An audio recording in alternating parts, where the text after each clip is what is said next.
আসসালামু আলাইকুম, আমি কানিজ ফাতেমা অর্দার টেকনিক ইজি এডুকেশনের পক্ষ থেকে সকলকে স্বাগতম। আজকে আমরা মূলত আমাদের যে বোর্ড বইয়ে অনুশীলনীর বহু নির্বাচনী প্রশ্নগুলো আছে সেগুলো সলভ করব। আপনারা হয়তো ভাবতে পারেন যে অনুশীলনীতে মাত্র 5টা 6টা 10টা 8টা এরকম প্রশ্ন থাকে, কিন্তু আপনারা যদি একটু লক্ষ্য করেন আমাদের বোর্ড প্রশ্নগুলোর দিকে বা টেস্ট পরীক্ষায় যে প্রশ্নগুলো আসে, জেলা স্কুলগুলোতে যে প্রশ্নগুলো আসে সেগুলোর দিকে যদি লক্ষ্য করেন দেখবেন একদম অনুশীলনীর যে বহু নির্বাচনীগুলো আছে সেগুলোই কি করে, তারা হুবহু প্রশ্নে দিয়ে বসে, ঠিক একই প্রশ্নই তারা দিয়ে দিচ্ছে। তো এই জন্য কি করতে হবে, আমাদের অনুশীলনীগুলোকে আগে সলভ করতে হবে। তো আমরা এই জন্য আমাদের বোর্ড বইয়ের যে অনুশীলনী প্রশ্নগুলো আছে সেগুলো আজকে সলভ করব। তো প্রথমে আমরা যদি বইটা দেখি সেক্ষেত্রে আমরা দেখবো যে আমাদের প্রথম যে অধ্যায়গুলো আছে সেখানে কিন্তু বহু নির্বাচনীগুলো নেই। মূলত আমাদের চতুর্থ অধ্যায় থেকে 5টা অধ্যায় আমাদের, তার ভিতর চতুর্থ অধ্যায় থেকে আমাদের বহু নির্বাচনীগুলো শুরু হচ্ছে। তো আমরা প্রথম যেটা করব সেটা হচ্ছে পদ প্রকরণের বহু নির্বাচনীগুলো করব। তো এখন আমরা শুরু করব। আমাদের যে প্রথম প্রশ্নটা আমরা যদি দেখি, পদ কয় প্রকার। এই প্রশ্নটা পদ কয় প্রকার, এই পদ কয় প্রকার এটা কিন্তু অনেক সময় বইয়ে দেওয়া আছে যে পদ প্রধানত 2 প্রকার। তো অনেকে ভাবতে পারে যে পদ প্রধানত 2 প্রকার দেওয়া, কিন্তু আমাদের অপশন দেখেন, অপশনগুলোতে কি কয় দেওয়া 4, ক্ষয় দেওয়া 5, গয়ে দেওয়া 6 এবং ঘয়ে দেওয়া 7। আমাদের 2 অপশনেই নেই। তো অনেকের মনে আসতে পারে যে এইটা কিভাবে হয়, যে পদ তো 2 প্রকার হওয়ার কথা, এখানে 2 অপশনেই দেয়নি। আমরা যদি একটু লক্ষ্য করি আমাদের বইয়ে যে 2 প্রকারটা দেওয়া, তার আগে কি দেওয়া ছিল, পদ প্রধানত কয় প্রকার। পদ প্রধানত 2 প্রকার, কিন্তু যদি এরকম আসে পদ কয় প্রকার বা পদ মোট কয় প্রকার, সেক্ষেত্রে কিন্তু উত্তরটা ভিন্ন হয়ে যাবে। আমরা যদি এখন একটু দেখি পদ, এই পদকে যদি বলা হয় প্রধানত কয় প্রকার, প্রধানত 2 প্রকার। একটা হচ্ছে সব্যয় আর একটা হচ্ছে অব্যয়। এই যে সব্যয়, এই সব্যয় পদ আবার কয় প্রকার যদি বলা হয়, সেই ক্ষেত্রে উত্তরটা আসবে সব্যয় পদ আবার 4 প্রকার, বিশেষ্য, বিশেষণ, সর্বনাম এবং ক্রিয়া। তো আবার যদি এটার প্রকারভেদ করতে চাই তাহলে কয় প্রকার হয়, 4 প্রকার হয়, বিশেষ্য, বিশেষণ, সর্বনাম আর ক্রিয়া। তো আমরা যদি একটু লক্ষ্য করি যে আমাদের পদ মোট কয় প্রকার যদি বলা হয়, সেই ক্ষেত্রে যদি আমরা মোটটা গুনতে চাই তাহলে দেখবো আমরা সব্যয় যে পদটা আছে সব্যয়, তার কিন্তু আবার 4টা প্রকারভেদ আছে, বিশেষ্য, বিশেষণ, সর্বনাম, ক্রিয়া। তো এখানে মোট 4টা হচ্ছে আমাদের, আর থাকে কে, অব্যয়। তো যদি বলা হয় যে পদ কয় প্রকার, যদি বলা হয় প্রধানত কয় প্রকার, সেই ক্ষেত্রে কিন্তু আমরা কি বলবো, প্রধানত 2 প্রকার। যদি বলা হয় পদ মোট কয় প্রকার বা পদ কয় প্রকার, সেই ক্ষেত্রে আবার 2 অপশনও নেই, তাহলে সেক্ষেত্রে তো খুবই সহজ। এখানে আমরা যদি দেখি বিশেষ্য 1, বিশেষণ 2, সর্বনাম হচ্ছে 3, ক্রিয়া হচ্ছে 4 এবং আরেকটা হচ্ছে অব্যয়। অর্থাৎ সব্যয়ের যে 4টা ভাগ আছে সেটার সাথে অব্যয়টাকেও যোগ করে দিলে হয় কয় প্রকার, মোট 5 প্রকার। তো আমরা যদি এখন প্রথম প্রশ্নটা দেখি যে পদ কয় প্রকার, তাহলে এটার উত্তর কি হবে, অবশ্যই খ নাম্বারটা হবে, পদ 5 প্রকার। এখন এর পরের প্রশ্নটা যদি আমরা দেখি, বিশেষ্য পদ কয় প্রকার। এখন বিশেষ্য পদ কয় প্রকার সেটা জানতে হলে তো আমাদের আগে জানতে হবে বিশেষ্য পদ কি। তো বিশেষ্য পদ, যেটা আমরা একটু আগে দেখলাম পদ প্রকরণের সব্যয় পদের একটা অংশ, সেই বিশেষ্য পদ হচ্ছে যখন কোনো একটি ব্যক্তি, বস্তু, জাতি, সমষ্টি, গুণ, মানে এই অনেকগুলো এরকম জাতিবাচক, সমষ্টিবাচক, এই সকল কিছুর যখন নামটাকে বুঝাবে সেটা হবে বিশেষ্য পদ। অর্থাৎ কি, ব্যক্তি, জাতি, বস্তু, সমষ্টি, এগুলো যখন কোনো নাম বুঝাবে, যেই নাম পদটা বুঝাবে সেই পদটাকে বলে বিশেষ্য পদ। তো এই বিশেষ্য পদ কয় প্রকার সেটা আমরা এখন একটু দেখব। যদি দেখি বিশেষ্য পদ কয় প্রকার, সেক্ষেত্রে আমরা দেখবো বিশেষ্য পদ 6 প্রকার। একটা হচ্ছে সংজ্ঞাবাচক বিশেষ্য, যেখানে সংজ্ঞা সম্পর্কে বলা হয়, জাতিবাচক বিশেষ্য হচ্ছে যেখানে জাতি সম্পর্কে বলা হয়, বস্তুবাচক হচ্ছে বস্তু নিয়ে যে বিশেষ্য পদটা আছে, সমষ্টিবাচক হচ্ছে কোনো দল, কোনো একটা সংঘ সম্পর্কে যে বিশেষ্য পদ, ভাববাচক বিশেষ্য পদ এবং গুণবাচক বিশেষ্য পদ। অর্থাৎ বিশেষ্য পদ মোট কয় প্রকার হবে, 6 প্রকার হবে, সংজ্ঞা, জাতি, বস্তু, সমষ্টি, ভাব এবং গুণ। তো আমাদের এখানে দেখেন, আমরা যদি একটু লক্ষ্য করি আমাদের এখানে কিন্তু একটা অপশন আছে বিশেষ্য পদ কয় প্রকার। অপশনগুলো যদি দেখি 3, 5, 4, 6। তো সবাই কিন্তু বুঝতেই পারছেন এটা কয় প্রকার হবে, অবশ্যই 6 প্রকার হবে, যে বিশেষ্য পদ 6 প্রকার। এর পরের যে প্রশ্নটা হচ্ছে ভাব বিশেষণ কয় প্রকার।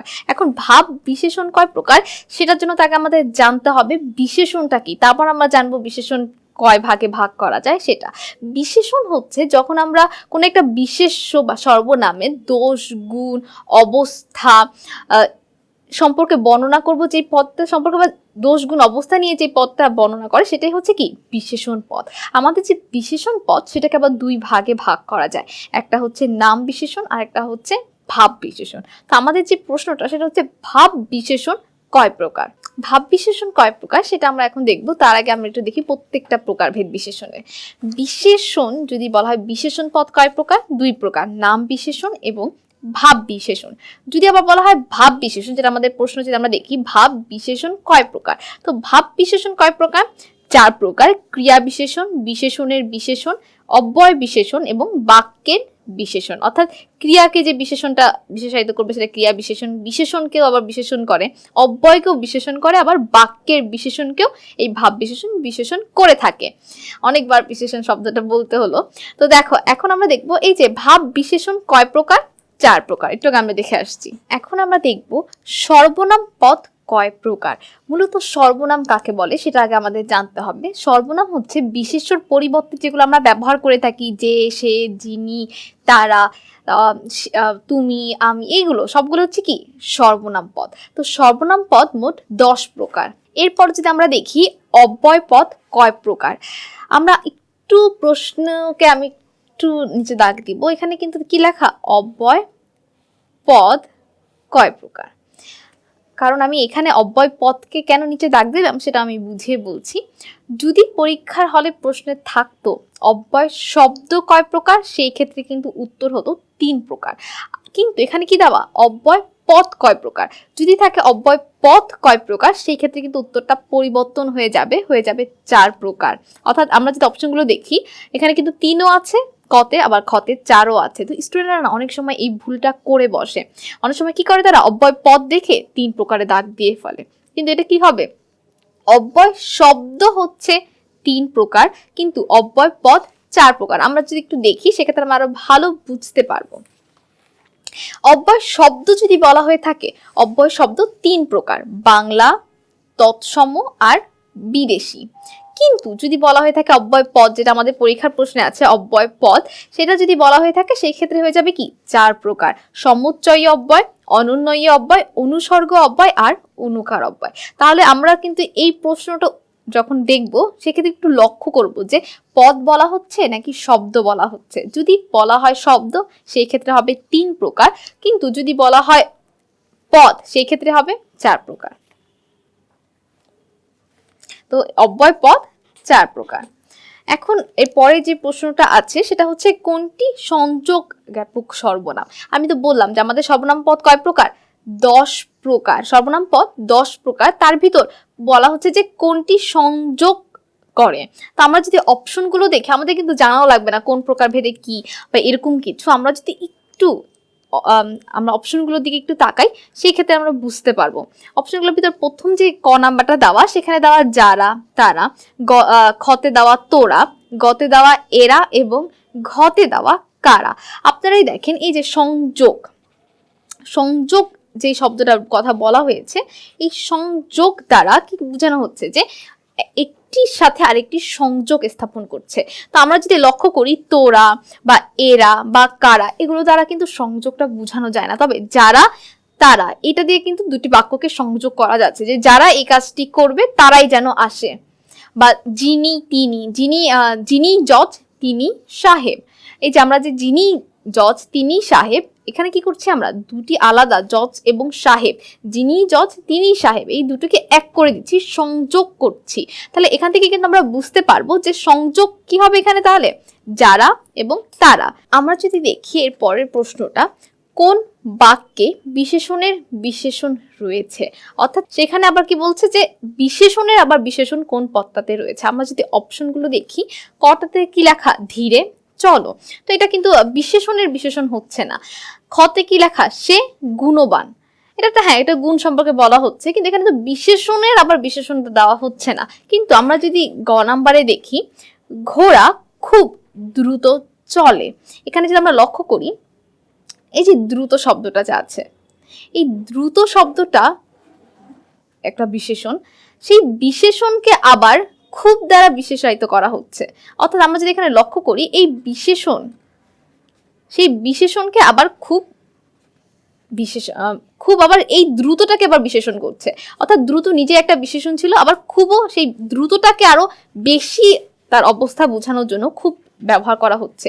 তাহলে এটা কি হবে? গ নাম্বারটা, ঘোড়া খুব দ্রুত চলে, এটা কিন্তু আমাদের বিশেষণের বিশেষণ হবে, কারণ দ্রুত দ্বারা এক বিশেষণ বোঝানো হচ্ছে, আবার সেটাকে বিশেষায়িত করা হচ্ছে খুব দ্বারা। তাহলে বিশেষণের বিশেষণ, এটা আমাদের অপশন দেখে আমরা বুঝতে পারছি গ নাম্বারটা হবে। কোনটি ভাববাচক বিশেষ্য? আমরা তো প্রথমেই বললাম বিশেষ্য কিভাবে চিনবো, যখন কোনো কিছুর নাম বলা হবে, কোনো ব্যক্তি, বস্তু, জাতি, সমষ্টি, এগুলোর নাম বলা হলে সেগুলো হয় ভাববাচক বিশেষ্য। তো মানে সেগুলো হচ্ছে বিশেষ্য, কোনো বস্তু, ব্যক্তি, বাচক, এদের যখন নাম বোঝানো হবে সেটা হবে বিশেষ্য। তো এই যে আমরা যদি দেখি, এখানে বলা হয়েছে কি কোনটি ভাববাচক বিশেষ্য, আমি বলবো এটার জন্য না বইটই কিছুই দেখা লাগবে না। আমি মনে করি এটা মনে রাখাটা খুবই সহজ। আমরা যদি লক্ষ্য করি, আমাদের মধ্যে কেউ যদি একটু ঢং করে কথা বলতে চায় বা একটু অন্যরকম আমরা যেভাবে সাধারণত কথা বলি তার চেয়ে একটু ভিন্নভাবে কেউ কথা বলতে চাচ্ছে, সেক্ষেত্রে সে কি করে? দেখাকে বলে দর্শন, তারপর হচ্ছে খাওয়ার কাজকে বলে ভোজন। তো এরকম ওয়ার্ডগুলো থাকে, তাই না? যে দেখার কাজকে তারা বলছে দর্শন। তখন আমি বলি না, এত ভাব নিস না, তো এত ভাব কিসের তোর, তুই নর্মাল ভাবে কথা বল, তুই দেখা বল, খাওয়া বল, এগুলো না বলে তারা কি করে? ভোজন, তারপর হচ্ছে দর্শন, এইসব শব্দ ব্যবহার করে। তো আমরা যখন দেখবো এরকম কোনো ভাব একটা থাকবে, সেটাই হবে ভাববাচক। তো আমরা যদি দেখি চিনি কিন্তু কি, চিনি কোনো ভাববাচক বিশেষ্য হতেই পারে না, কারণ এটা হচ্ছে কি বস্তুবাচক বিশেষ্য। যদি আমরা দেখি জনতা, এই জনতাটা কি? জনতা হচ্ছে সমষ্টিবাচক বিশেষ্য। আমরা জানি বিশেষ্য 6 প্রকার, যেটা আমাদের একটু আগের একটা এমসিকিউ প্রশ্নে ছিল। তো চিনি হচ্ছে কি বস্তুবাচক, কারণ এটা দ্বারা একটা বস্তুকে বোঝানো হচ্ছে। জনতা হচ্ছে কি সমষ্টিবাচক। আবার আমরা যদি দেখি সৌরভ, এটাকে অনেকে ভাবতে পারে যে সৌরভ দ্বারা কি বোঝানো হচ্ছে? সৌরভ দ্বারা একটা গুণ বোঝানো হচ্ছে। আমরা কিন্তু এই সেই 6 প্রকারের শেষ যেই বিশেষ্য পদটা ছিল সেটার কথা মনে করলেই বুঝতে পারবো, গুণবাচক বিশেষ্য। আর এই যে আমাদের ভোজন, যেটাকে আমরা একটু বলবো যে এত ভাব নিস না, তুই তো বলতেই পারতি যে খাওয়ার কাজ, সেটাকে আমরা ভোজন বলছি, একটু ভাব একটা যেটা থাকবে সেটাই কি হবে? আমাদের ভাববাচক বিশেষ্য। তো আমরা যদি দেখি ক নাম্বারটাই কিন্তু ভাববাচক, বাকিটা কিন্তু বস্তুবাচক, সমষ্টিবাচক এবং গুণবাচক। তাহলে এটার উত্তরটা কি হবে? এটা তো সবাই বুঝতে পারছেন যে কোনটি ভাববাচক বিশেষ্য, ভোজন একটি ভাববাচক বিশেষ্য। এর পরের প্রশ্নটা আমাদের বিশেষ্য থেকে এসেছে, কোনটিতে বস্তুবাচক বিশেষ্য রয়েছে? কোনটিতে বস্তুবাচক বিশেষ্য রয়েছে সেটা তো আমরা বস্তু দেখেই বুঝতে পারবো। আমরা যদি অপশনগুলো দেখি, কতে দেওয়া সবুজ মাঠ, খতে দেওয়া তাজা মাছ, গতে দেওয়া বেলে মাটি এবং ঘতে দেওয়া অর্ধেক পথ। আমরা এর আগের প্রশ্নে কিন্তু দেখে আসছি বস্তুবাচক কোনগুলোকে বলে? চিনি, মাটি, যে কোনো উপাদানগুলো বা কোনো দ্রব্যগুলোকে বলে বস্তু। যেখানে যে সকল বিশেষ্য দ্বারা কোনো দ্রব্যকে বোঝানো হবে বা কোনো উপাদানকে বোঝানো হবে সেটাই হবে কি বস্তুবাচক বিশেষ্য। তো আমরা যদি এই অপশনগুলো দেখি, সেখানে আমরা দেখতে পাবো সবুজ মাঠ, তাজা মাছ, বেলে মাটি এবং অর্ধেক পথ। এখানে আমাদের বস্তুটা কোনটা? মাটি দ্বারা একটা বস্তু বোঝানো হচ্ছে, ঠিক চিনির মতো। তো সেই ক্ষেত্রে আমাদের তাহলে এখানে বস্তুবাচক বিশেষ্য কোনটা হবে? অবশ্যই বেলে মাটি।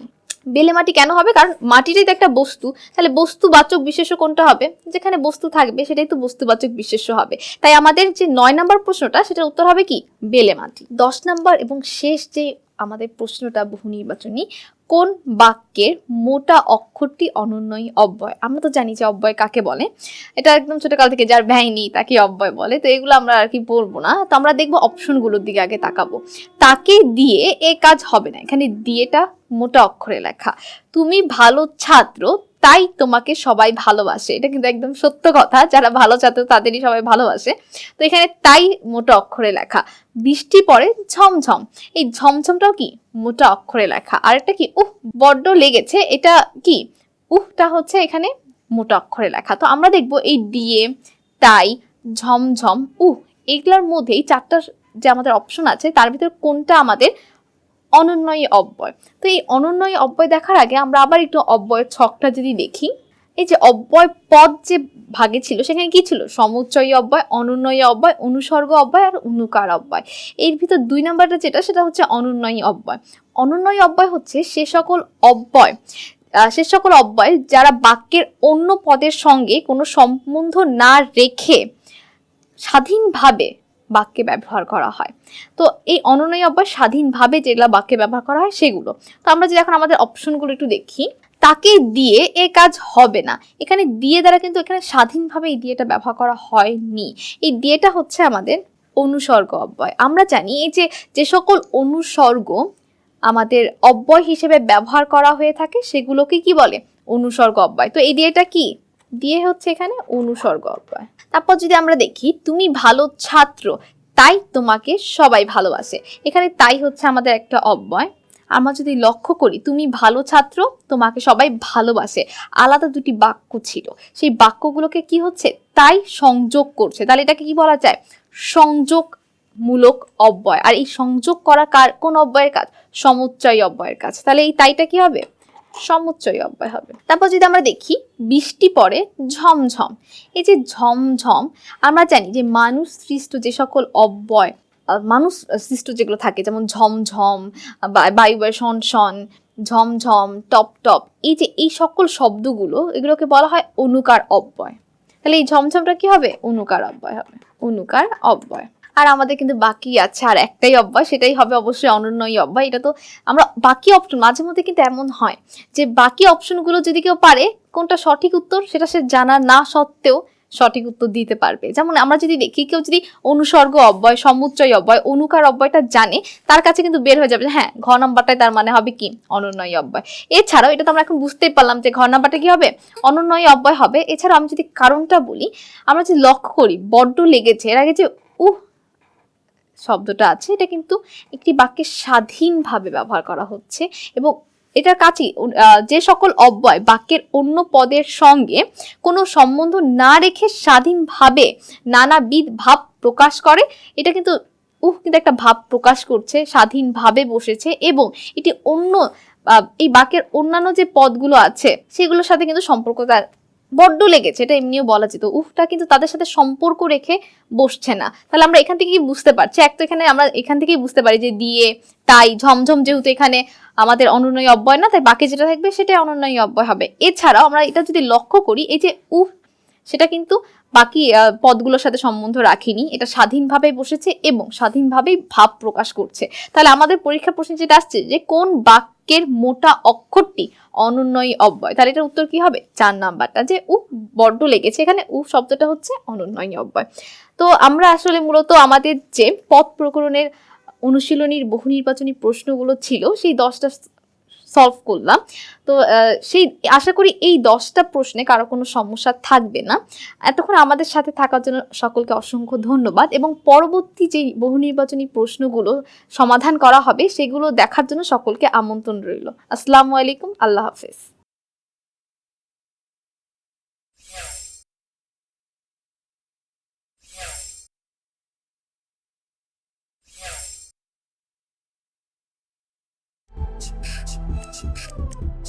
you